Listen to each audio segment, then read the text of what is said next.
Alright, Shalom. First, I want to give all praises, glory, and honor to Yahweh, Bahashim, Yahushai, double honors to the apostles and elders of the great millstone that rule well, that taught us the truth. Blessings to the elect and the remnant of Israelites who are scattered worldwide, who are predestined to be saved. Alright, this is Brother Yakal coming with another lesson. And Lord willing, you brothers and you few sisters will be edified, you know. And all these lessons are for the elect, because only the elect is going to make it. Okay? Now, in today's lesson, we're going to go into a breakdown of 2nd Esdras chapter 11.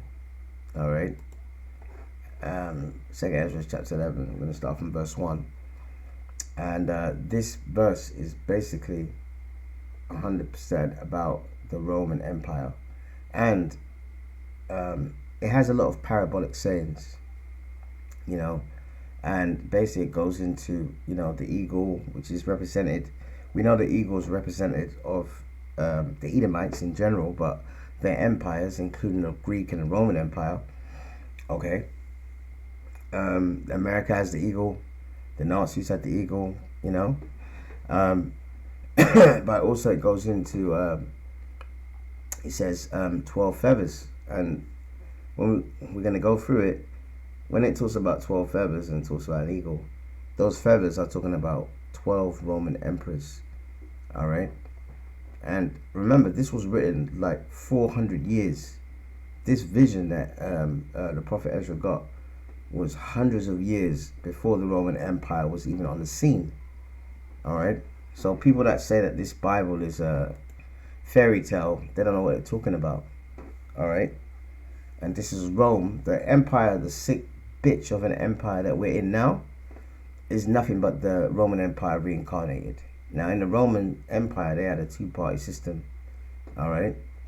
And one was called the patricians and the plebeians. Now, the patricians, let's read a bit here on Google. The patricians would be the upper class, all right? People such as wealthy landowners, all right, would be in the patricians group, all right? So that was one party, okay? All right, and it says the plebeians would be the lower class, which would be normal people in Rome. So the Roman Empire, all right, under Edomite rule, so-called white people's rule, they all they had a two-party system, okay, and that's what they have now. In England, we've got the conservatives, which is more for the richer middle class to upper class, and then we have Labour, which is supposed to be for the working class. All right, but they're both as corrupt as each other, and that's how it was back then in the Roman Empire. Okay, it wasn't, you know, the TV shows that go on about it being a great empire and so forth, but it was morally disgusting. All right, and if you go into this chapter at the end of it, that's why I have to do two parts. The basically when the Lord takes the Roman Empire out of power, He even says, in this verse, in one of the last verses, I think it's in verse 45 or 46, he says, your abominations have been fulfilled. Meaning that anytime the Edomites come into power, all right, their empires or whatever, they commit abominations, things that are just absolutely disgusting, you know, things that is unseemly in the eyes of Yahweh Bashim Yahushai, all right? And they glorify their history, but it's their history, man, okay? So we're going to kick it off, and one thing I like to say as well is that when you read the Bible, and and I'm doing this because I'm going to send this to some of the brothers in our camp as well, because we did a lesson earlier on today on this subject, you know, and you know, there was certain, because it was such a long such a long chapter, you know, I tried to go in through the main points and stuff like that, and it wasn't really, it wasn't really quite clear, the things that I was saying and making out. So I want to do it slowly, all right, in small chunks if necessary, and to go through, because there's many points that I actually missed. So once I can put this up on the channel, then you brothers and sisters that are at home and the brothers in my camp can all feast on the words, because the word is like a good meal, okay? And history is very important when it comes to anything, especially when it comes to scriptures. All right. So, and let's remember, this Bible is a history book, and it's our history book. All right. So this is second. So anything that the Lord puts in the Bible, all right, He didn't put it in the Bible if it's insignificant. Okay. All right. So we can start from verse 1. All right. This is and this is the prophet Esdras. All right. In the Bible, this is in the Apocrypha, but in the the King James Bible, all right, it's spelled Ezra. All right. EZRA.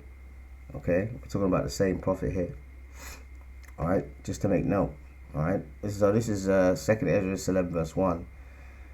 And I saw a dream, and behold, there came from the sea an eagle.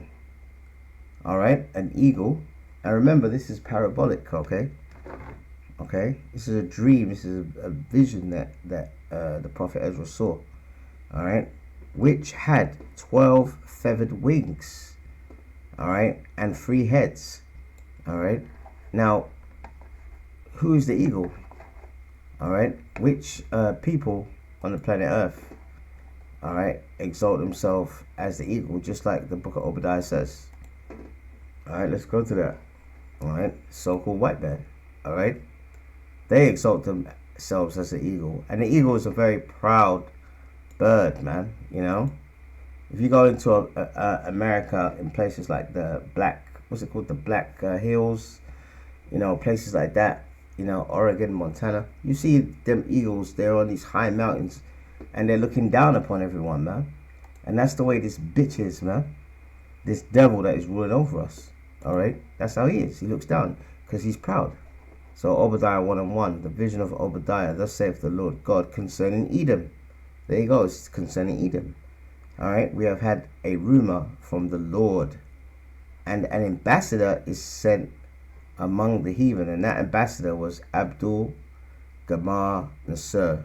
All right, and he was the Egyptian president, and in 1948, he said that the Amalekites, the people that are in our homeland, will never have peace because they left here black and came back white. So when they made that Zionist state of Israel, he made that statement in a Time magazine article. So he was the ambassador from the heathen. See, that shows you the Lord is in control of people, because the Lord said, what? I will send, and an ambassador is sent among the heathen. He was an ambassador. He spoke the truth on our behalf, really on the behalf of Yahweh B'Hashem Yahushai, to say that these people are not really the Jews of the Bible. Okay, let's not get sidetracked. Let's continue. Arise ye, and let us rise up against her in battle. Now we go to verse 4. All right. Obadiah chapter 1 verse 4. Though thou exalt thyself as an eagle. All right. As I said, the Nazis even had the eagle. They had an eagle with a swastika, an eagle symbol with the eagle sitting perched on a swastika. All right. The Americans have the eagle. The Greeks had the eagle as a symbol, and the Romans had the eagle. All right. So though thou exalt thyself as an eagle, though thou set thy nest among the stars. That's when they pretended to go to the moon, which was garbage. All right. Hence will I bring thee down, saith the Lord. All right. So ever since those late 60s, early 70s, the Lord's been bringing this Edomite empire down, basically. Okay. All right. Now we go back to 2 Esdras 11 verse 1. So that's why we've seen, it says what? They came out of the sea an eagle. All right. So we know who the eagle represents. This devil, man. Really, the Roman Empire. All right. Which had 12 feathered wings and 3 heads. Now the wings is talking about the Roman emperors that ruled. All right. Starting with the first one, Julius Caesar. And then when it talks about the 3 heads and 3 heads, it's talking about an event in history, was called the First Triumvirate. All right, in Roman history. Just to read up a little bit on it. All right, which was an alliance between Julius Caesar, and Julius Caesar was his actual real name.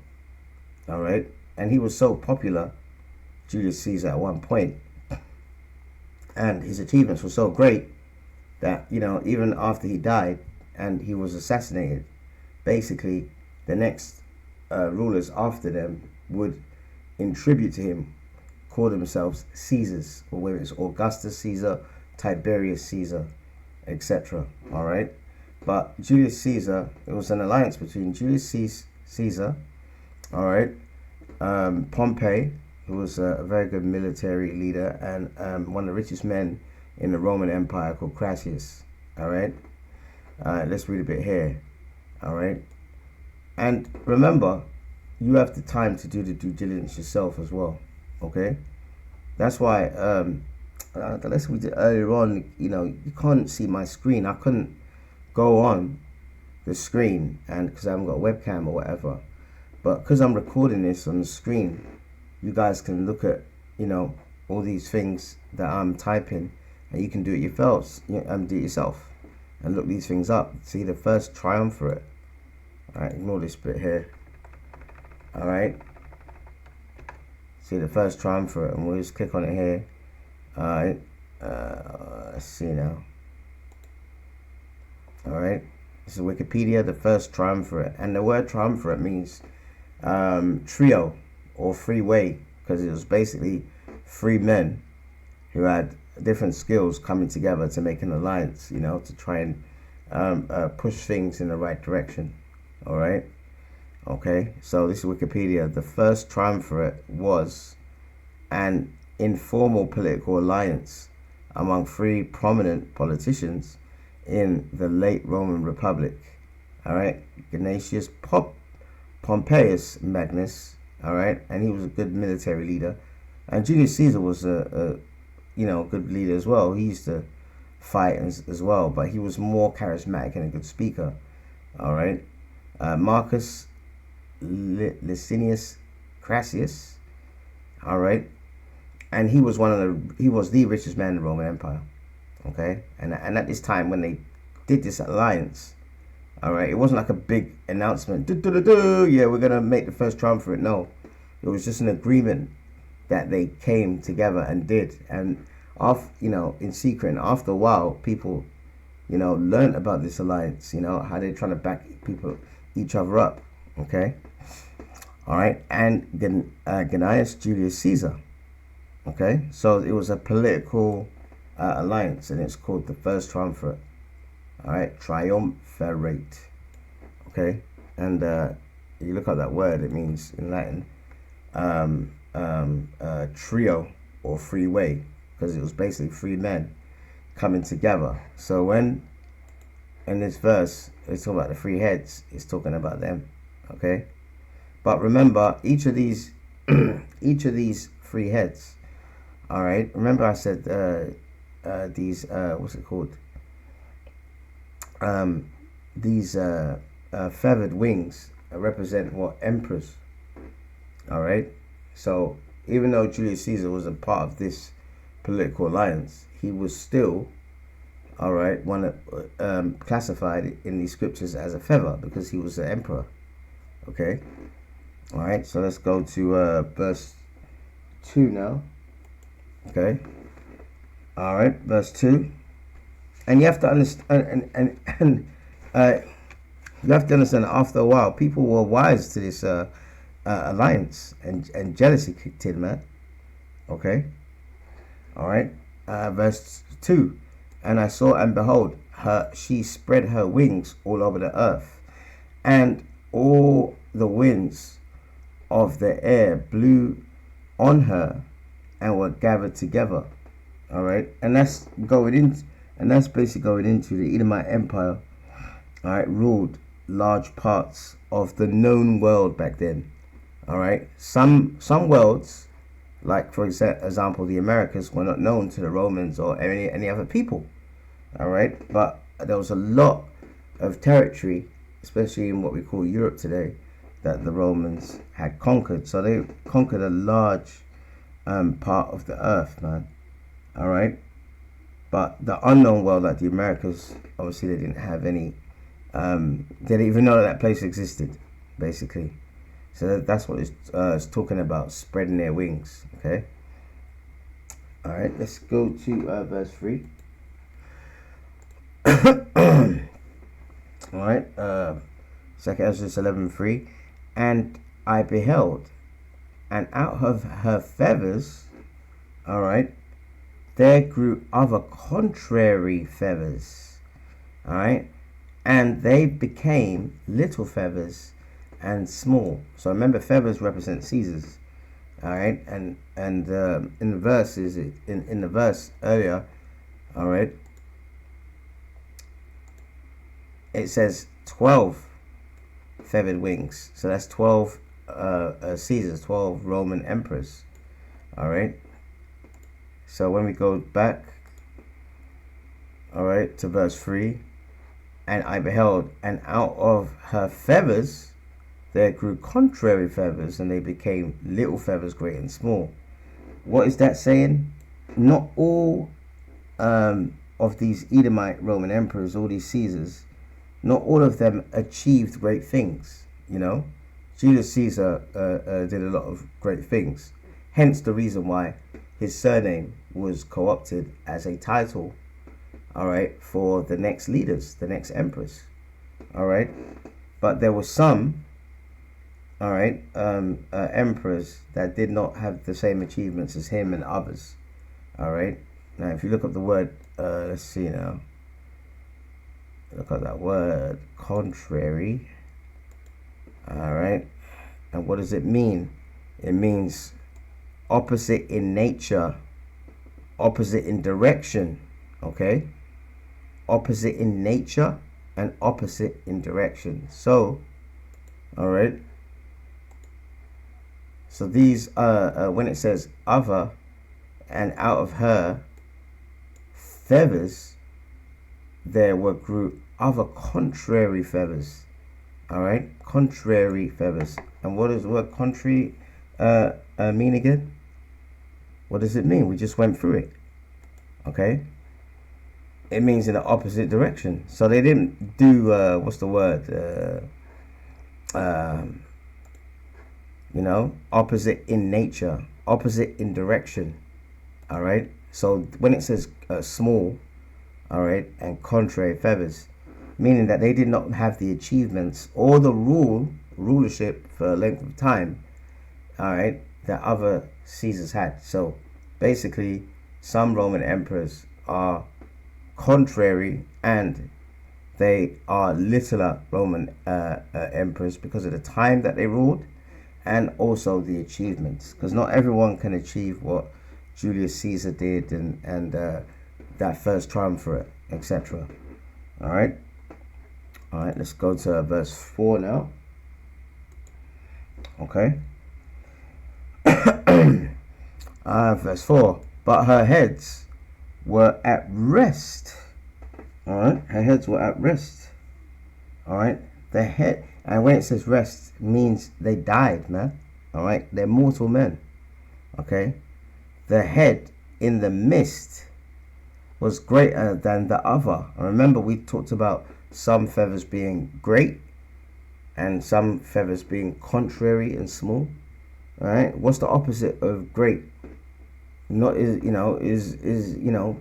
something is big, something can be little. That's the opposite direction. All right. So, but her heads were at rest. So the heads, which is the Julius Caesar, all right, Pompey and Crassus, they ruled for a period of time. Eventually, they passed away. All right. Julius Caesar was basically assassinated. Okay. All right. But it says the head in the midst was greater than the other, and that head in the midst that is greater than the other is who? Julius Caesar. He was the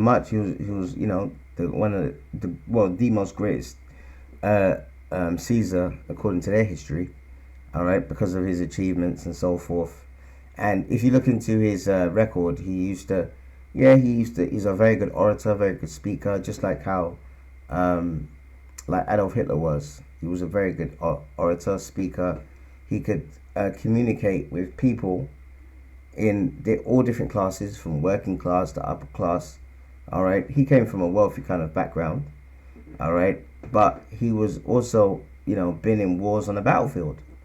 He slept in soldiers' tents, etc. So that's why a lot of people, they endear themselves to him. Okay, all right, but her heads were at rest. The head in the midst was greater than the other. That's talking about Julius Caesar. Yet it rested with the residue. So he basically died. Okay, because he was a mortal man like everyone else. And I'm telling you, by the way, some of these Roman emperors were absolute madmen, man. They actually believed that they were gods. You can look it up. You can look up Nero.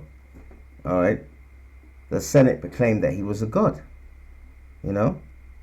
And what does that sound like today? Freemasonry. Nothing new is under the sun, man. All right, okay. So let's go. So that's verse 4. All right, let's go to verse 5. Bear with me 1 second. Just get some water.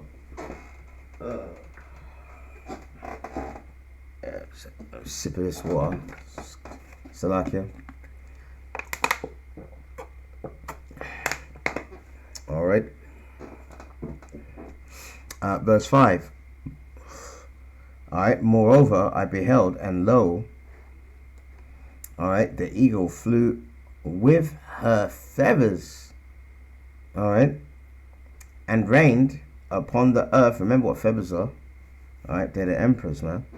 And reigned upon the earth, and over them that dwelt therein. So they conquered a lot of territory, man, of that period of time in the world that they knew at that time. Okay, they conquered a lot. All right, verse 6. All right, and I saw that all things under heaven were subject unto her. All right, and that was by tyranny. Okay, because the Edomites, what is their blessing? The sword, man. Okay, and even now they've got military might. They've got missiles, this, that, and the other. Back then, they incorporated all kinds of weapons from older empires and amalgamated it into their empire, and their Praetorian guards and all their legions of soldiers, using iron and things like that.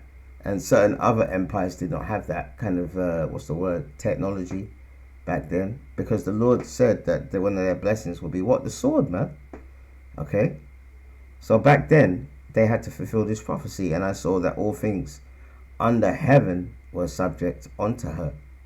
All right, and no man spake against her, no, not one creature upon the earth. All right, and when it says no one spake against her, listen, there was other people, all right, that obviously wanted to, get rid of the Romans. Okay, and take down the Roman Empire, but it couldn't be taken down or destroyed. All right, at that period of time. And one of the reasons why, because it had to fulfill a prophecy. All right, and the main prophecy it had to fulfill is Daniel, man. All right, because the Roman Empire is the fourth beast. Okay, and when you look at the first, let's see now, we've got it here. All right, when Daniel had the vision. All right, the first beast is the Babylonian Empire. The second one is the Medo-Persian Empire. And sometimes people just call it the Persian Empire because they were the greater people. All right, but it was a collaboration. Okay, and then you had the Greeks, who were Edomites. All right, and then the fourth beast is Rome. Okay, and who are they? Edomites, man. And today, all right, we're basically in Rome all over again. This is reincarnated. Okay, we're in Rome all over again. So this devil has had 3 bites at the cherry. All right, God has given him rulership. All right, in 3 large time periods, and he's become worse and worse. He's waxed worse and worse, wickeder and wickeder, man. All right, but the Lord allowed, pushed this base man to have this empire, the Roman Empire, to fulfill prophecy. All right, Book of Daniel 7 verse 7. All right. Excuse me. After this I saw in the night visions, and beheld a fourth beast. All right, a fourth beast, dreadful and terrible. Okay, and strong exceedingly. Okay, and the Roman Empire was strong. Okay, and at that time it couldn't be taken down, man. All right, we just saw in this verse here. All right, no man spake against her. All right, meaning people did speak against her, tried to rebel, but they would crush it, man. All right, because they had to fulfill this prophecy. All right, dreadful and terrible and strong exceedingly, and it had great iron teeth. All right, it devoured and brake in pieces and stamped the residue with the feet of it. Okay, and you look at this statue. All right, Rome being what's it called? The Roman Empire being the fourth beast, man. And when you look at this statue, and Rome is the fourth beast, you can see, like, even in this picture here, it just shows you that hang on, it's gone now. Even there they put, look, Anglo America right down at the bottom. You know why? Because they understand that it's the same tactics, it's the same people coming back. All right, in the reincarnation. Rome had a senate. This devil has a senate. Okay, they used to have one main emperor. Okay, they had people that governed certain provinces, but at the end of the day they will always have one person to be like what's the word, like the Caesar, the emperor. And today that's the same thing with prime ministers and presidents in Esau's kingdom, in Esau's world. Okay, and it is his world because the Lord's given him the earth is given into the hand of the wicked. All right, and here it goes on. It says, and it was diverse from all the beasts that were before it, and had 10 horns. Now, why does it say it was diverse? Okay, why does it say that it is diverse from all the other beasts, which is the Babylonians, the Persians, the Medes, the Greeks, so forth? It's because they did things very differently when it came to what's it called, recruitment and so forth of their leader, their Caesar. All right, it wasn't like us in the Middle Ages having and other people, and even in the ancient world with King David and King Solomon. What's it called? You have a ruler. All right, and someone like King David, and then his son Solomon will come on the throne when he dies. Okay, it wasn't like that. Okay, they had a senate. All right, and they would nominate people who would be their Caesar, their emperor. All right, that's why it was diverse. That's why it says it was diverse from all the beasts that were before it, and it had 10 horns. Now, what is the what is the 10 horns representing? All right, it has 10 horns. All right, horn means power. All right, and if you Google the 10, let's see now. I've got it here now. Yep, I think it's here.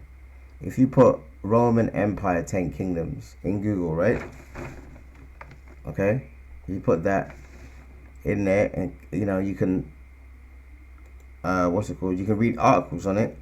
Okay, but all right, for the sake of time, all right, you look at this map and it shows you, all right, the areas where the Roman Empire conquered.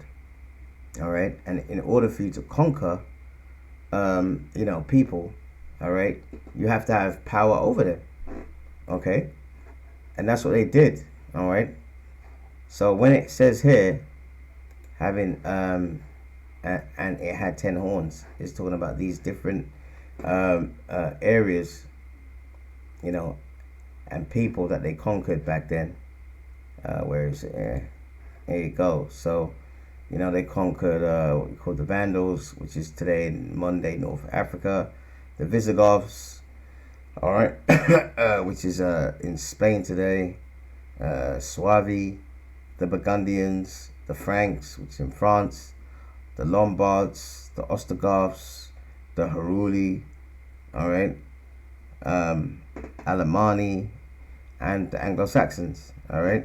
How much is that? 1, 2, 3, 4, 5. 1, 2, 3, 4, 5. That's 10. All right. So if you put Roman Empire, 10 kingdoms, this is what will show up, and that's what the scriptures, all right, in Daniel is talking about when it says, and it was diverse before it, and it had what? 10 horns. Okay, 10 horns. So let's go back. All right, to her, and that's why no one could speak against her, because the Lord ordained that they will be ruling, man. All right, and it's not out of their own strength; it's the Lord's strength. The Lord's given it. The Lord gave the basis of men, man. Their a rulership for prophecy's sake. All right, so verse 7, and I beheld, and lo, the eagle rose upon her talons, all right, and spake to her feathers, saying, okay, all right, watch not all at once, all right, sleep every one in his own place, and watch by course. All right, what is that talking about? That's talking about having what's it called? Each Roman Empire, each Roman Caesar, all right, the Roman Caesar would rule one after another. All right, one man would rule, they would nominate it, one man to rule, and then when he comes out of power, whether he's taken out by assassinations, which happened much in that wicked empire, because he's a snake, he's a serpent. They look at us and say, oh, you blacks, Hispanics, Native Americans, you kill each other like animals, which I can't deny that, but it's the curses that we're under. All right, Deuteronomy 28 and 54, your eye will be evil towards your own brother. But them, all right, when they're in power, especially in this period, they were killing each other left, right, and center, man. It was a normal thing to have senators put to death. All right, even Caesars. All right, go and look up how Julius Caesar died.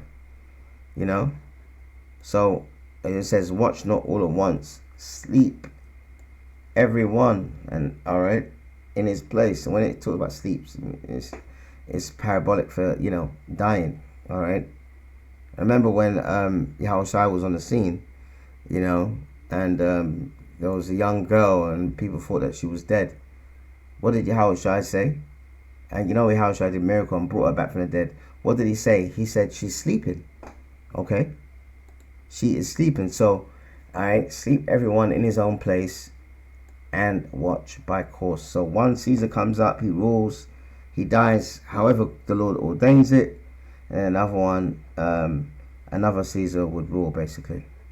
All right, that's what that's talking about. Okay, all right, verse 9. All right, and this is very important. Verse 9. But let the heads, and remember who the heads are in the first verse. All right, we're talking about the first triumvirate, Pompey, Crassus, and Julius Caesar. All right, but let the heads be preserved for the last. Now, what does that mean? All right, that's going into reincarnation. All right, and further down the chapter, I will show you it. But basically, the Flavian dynasty, all right, the first triumvirate of all right, these three, all right, the first triumvirate, Pompey, Caesar, and Crassus, they would pass away and die and all that, and we know that reincarnations in the Bible, all right, they would be reincarnated, all right, as the Flavian dynasty, all right, a man called Vespasian. All right, let's actually let's put it in here now. All right, Flavian dynasty. Alright, there you go, the Flavian dynasty. Okay, and the Flavian dynasty will be of 3 people. Alright, see, that's why it says here, look. Alright, but let the heads be preserved for the last. And these 3, alright, see, that's how, excuse my language, that's how fucking powerful this Bible is, man. This Bible is powerful, man. Alright, it said let it be saved for the last. These were the last 3 Edomite Roman emperors. Alright, and I don't care how mad it makes you heathens and you Israelites who have a slave mentality. After them 3, Vespasian, Titus, and Domitian. And Vespasian, alright, Titus and Domitian were his sons. Okay? Now remember, this beast is diverse from the others. This beast does not, okay, because I'm the emperor Vespasian, I have a son, so he's going to be next emperor. No, they use the instruments in the Senate to nominate, the next person, the successor. Obviously, it has to be voted, and there has to be a lot of skullduggery behind closed doors. It's not like a hereditary monarchy like how we have in the nation of Israel. Alright? But Vespasian, alright, he seized power, and we're going to go into that. And he had 2 sons, Titus and Domitian. Okay? Alright? And these 3 were basically Julius, Pompey, and Crassus. Alright? They were reincarnated back as these 3. So Pompey, Julius, and Crassus. Alright, the first triumvirate, they died, but when they were reincarnated, they came back, all 3 of them, as Vespasian, Titus, and Domitian.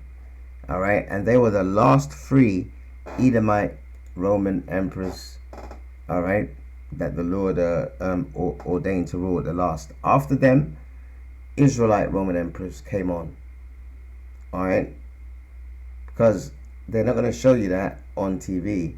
The Roman army, the Roman Empire in general, was very multicultural, just like how it is here today in England and in America. Alright, it was very multicultural. Okay, so they like to erase us out of history, but hey, the Lord said what's in the dark shall come to light. They can't hide it anymore.